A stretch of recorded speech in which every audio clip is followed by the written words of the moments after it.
I don't have to tell you about the president. You all have observed him much more closely than I have. You know his history. And you also are very active politically, and you know exactly what he is up against. Now, I used to teach history. I started my professional career as a history teacher. And my students did not particularly appreciate history. They thought that it was boring, and they thought that it was just too much time spent on things that happened way back then and with very little relevance to what's going on today.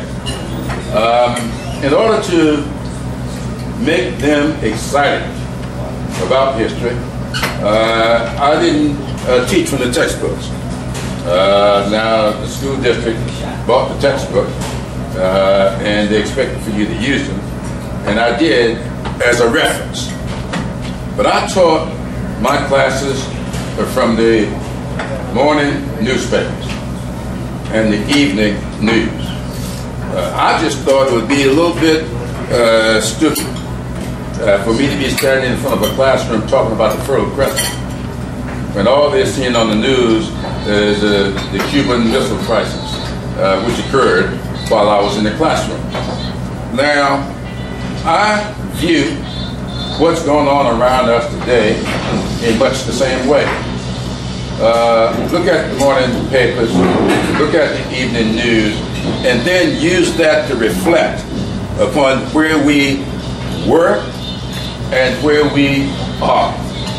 And I believe it is all you need to know about what we need to do between now and on November 6th.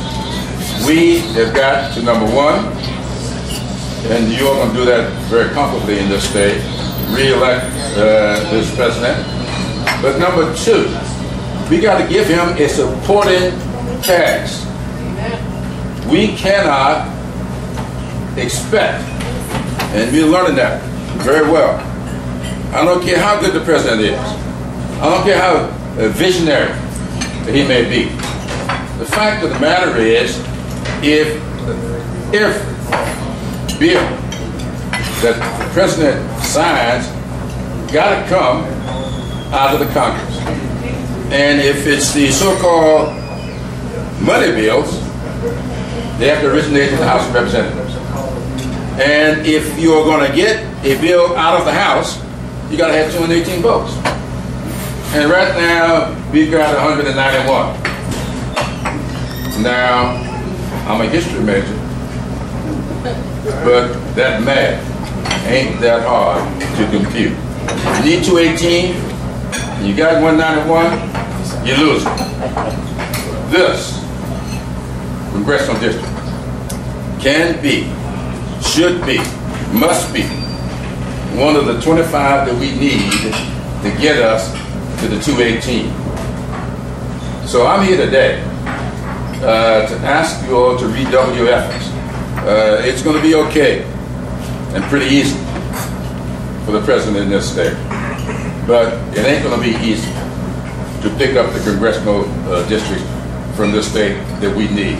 We are counting on Illinois to provide 5 of the 25 that we need. That puts you all in a very, very necessary position. And that's why I'm here today. Now, I just want to say a couple things about Bill. I got to know Bill after he got elected to the Congress. I hope I'm not embarrassed with this. But I'm not much of a scientist. In fact, I got out of physics because a guy named Austin, the physics teacher, was very, very benevolent. I got out there with a benevolency. And I was pleased to get it. So I used to enjoy sitting in the evenings, talking with Bill. And he will tell you, I spent a lot of evenings, just two of us, sitting in the Democratic Club over libations. Every now and then we would eat. But we talked a lot. And of course, and this is very critical, he told me one time about his dad and how we both talked about our fathers and the impact that our fathers had on us. And he was very proud of the fact, still is, of the role his dad played in 1964, the writing of the language in 1964 Civil Rights Act. Now, what is interesting about this is while we were doing the healthcare debate, you all may remember, there were 3 states particularly where the governor said they were not going to participate. Texas, Mississippi, and South Carolina. And there was I sitting there trying to do those negotiations.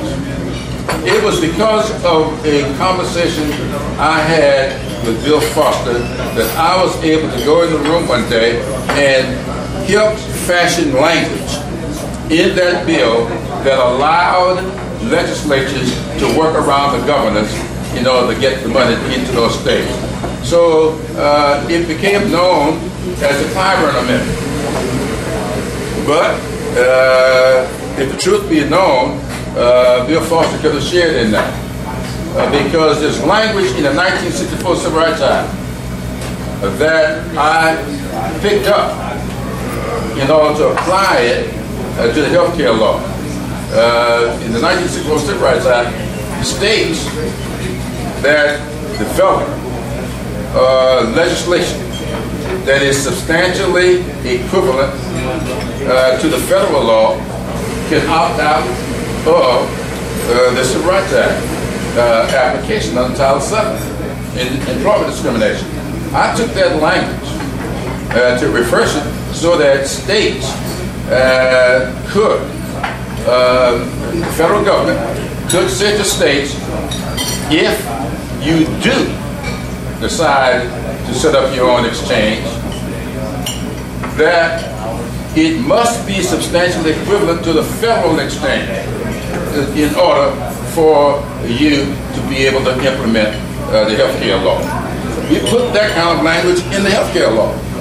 And that allowed us to say, if states don't do it, there will be a national exchange there for people in that state. You won't leave people working in the state up to the political whims of the local government if they don't want to participate.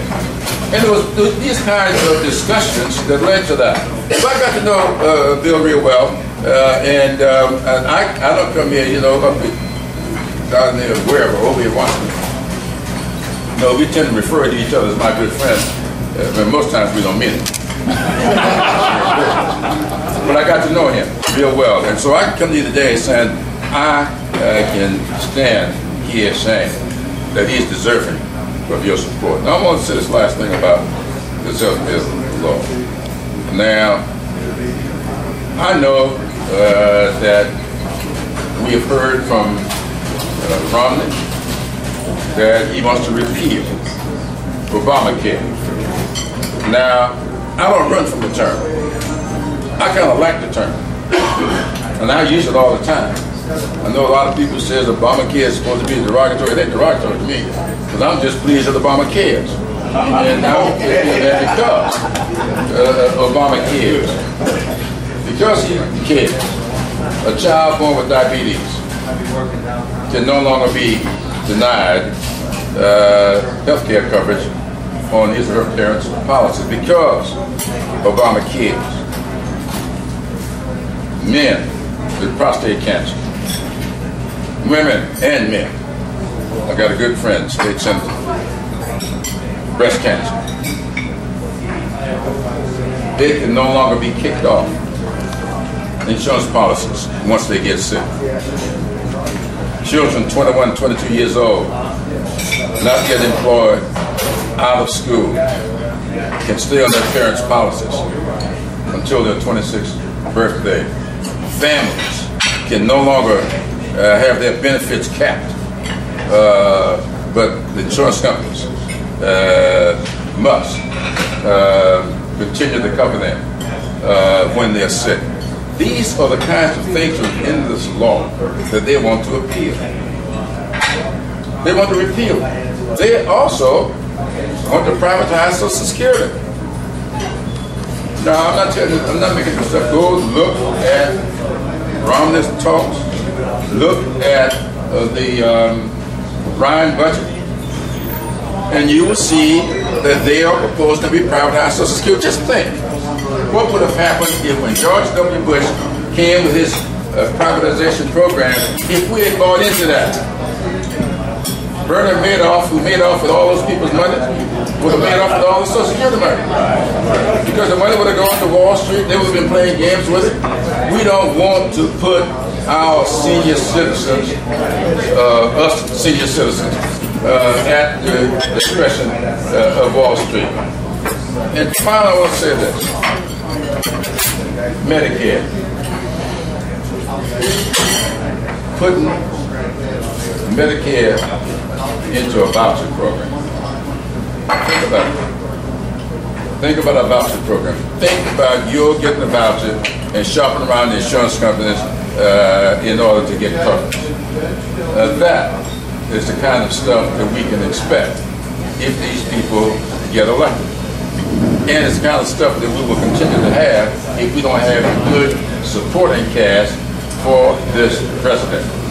So I'm here today to ask you all to do everything you can to reduce our number to 24. When I leave here today, I want to be able to say, when I get up to New Hampshire, Massachusetts, New York, Pennsylvania, and where? Wisconsin. That's where I'm going for the next 5 or 6 days. I want to be able to say to them, really, we don't need but 24 more. Yeah, I just left Illinois, and one of those 25 in the bag for Bill Foster. So that's why I'm here today, to thank you for all that you've done. Thank you, Juan, for helping to put this together, for demonstrating, as I have. I know what it is to get into a race and lose. I did that 3 times before I won. And when I was told, this is for you, when I was told that I should find something else to do, the 3 strikes and you're out, I told my good friend who said that to me that that's a baseball rule. And life should not be lived by baseball rules. And if I had followed that advice and quit after 3 times, I never would become number 3 in the United States House of Representatives.